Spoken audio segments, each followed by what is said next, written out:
দিকে দেখলাম তো মনে হয়। নাই নাই আব্বা হ্যাঁ আপার আন্নমান বাইরে খুঁজে কোনো লাভ নেই। এরা দুজনকে অনেক ভালোবাসে। এরা দুজন পালায় গেছে। কই কি? পালাই গেছে মানে? পালাই গেছে মানে কি? তুই কি দেখছিস পালাই গেছে? হ দেখলি তুই এতক্ষণ আমারে করি না কে? হাই হারি দেখলাম কি সর্বনাশ হলো। হ্যাঁ সর্বনাশ হলো।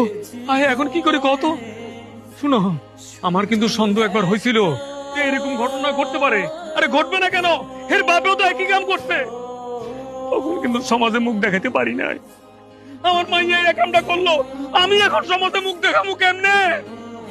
কেন সমাজে মুখ দেখাতে পারবেন না আপনি? কেন সমাজে মুখ দেখাতে পারবেন? কি করেছে আমার বাবা? কাউকে খুন করেছে? কারো টাকা আত্মসাৎ করেছে? কারো জমি দখল করেছে? করেনি তো। তাহলে সামান্য আমার মাকে ভালোবেসে বিয়ে করার অপরাধে আপনি আমার বাবাকে ভাই বলতে অস্বীকার করেছেন, আমার বাবাকে এই বাড়ি থেকে বের করে দিয়েছেন। কি দোষ ছিল আমার বাবা? আমার বাবা তো আপনার কাছে অপরাধী, তার মূল্য